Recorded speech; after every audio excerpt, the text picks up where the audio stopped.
Hello, YouTube. Daredevil has made his way west from Hell's Kitchen to Colorado. Stay tuned for more.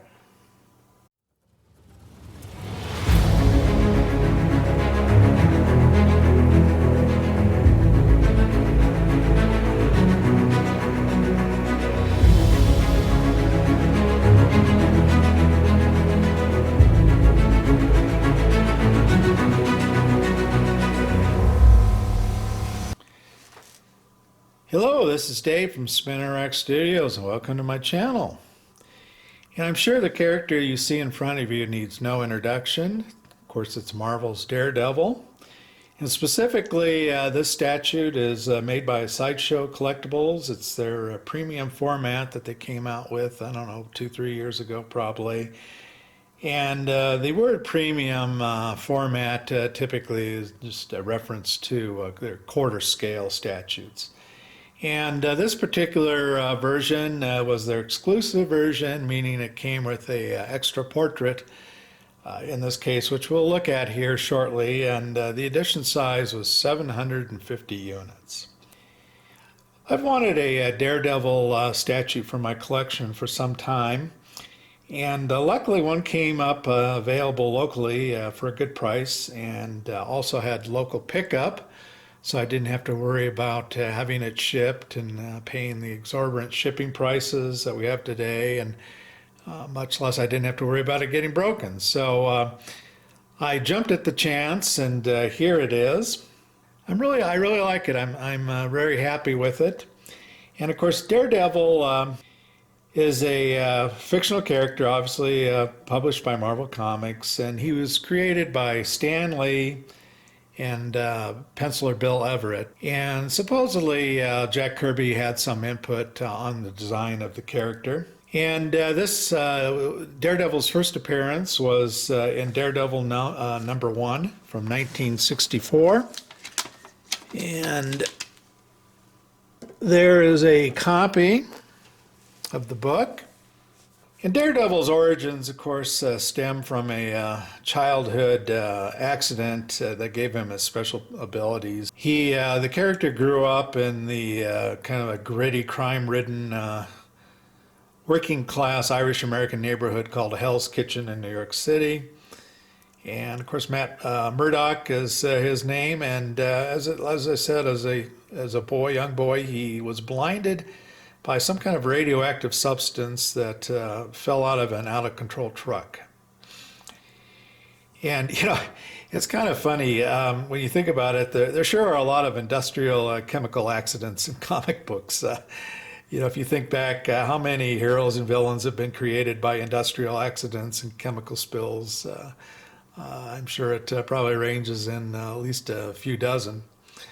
But anyway, Matt Murdock, as a boy, came out of it with special heightened senses, and especially kind of a radar sense, much like a bat. So even though he couldn't see, he's able, of course, to make out people, and he's got, through his radar sense, and he's got exceptional hearing.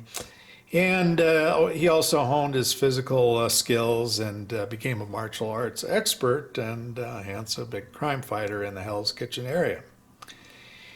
And as you can see in the comic book, his costume did not start out red. Kind of a yellow with kind of a, I don't know, it's hard to tell what color that tunic is there, but it's kind of a dark red, blackish.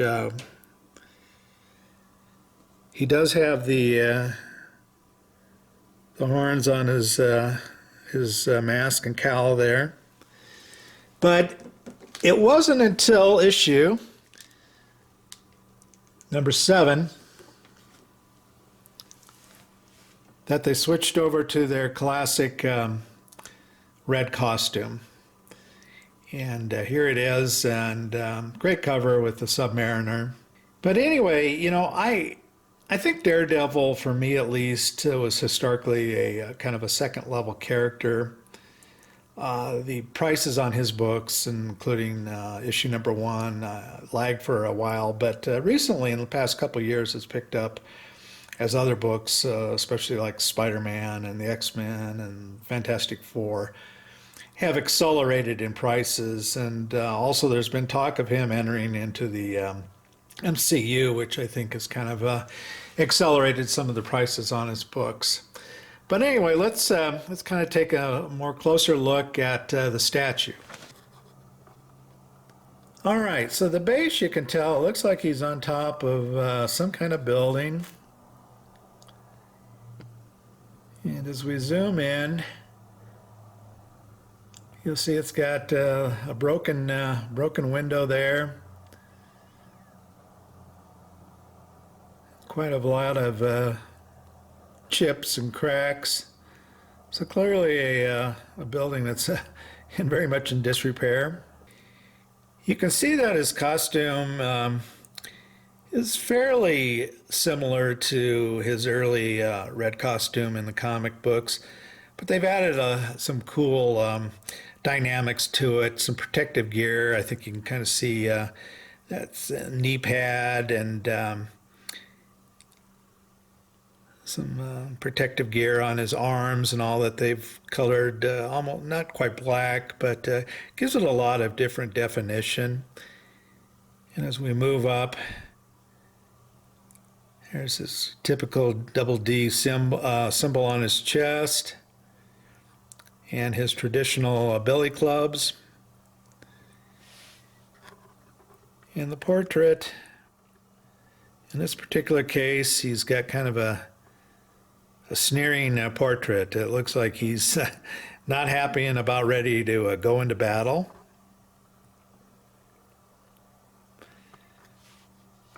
All right, and here he is with his other portrait, much calmer looking face. See if I can come in a little bit closer on it. I think the portraits both are well done, well sculpted. The skin tone looks good. I think the eyes look good. And of the two portraits, I probably like the one where he's sneering a little bit more, although I do see myself switching these out now and then. I do that on some of my other statutes where I have, different portraits or maybe different armaments, and I tend to like to switch stuff out.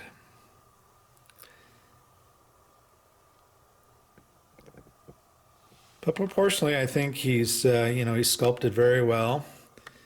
Let's take a quick look at the back side of the statue. Okay, here we have the back side there. And I really like these differing suit colors. It gives it definition and texturing. And you can see right under his arm there on his side, he's got kind of very much a different texture on his suit, and visually it gives the statue, I think, a lot of appeal. His musculature is good. He's not, I don't think he's, looks like he's roided out or anything. He just looks like Daredevil should. Somebody who's at his peak fitness. And let's see if we can go in on the boot there. Once again, a lot of very cool detail on the boot. Different textures, different coloring.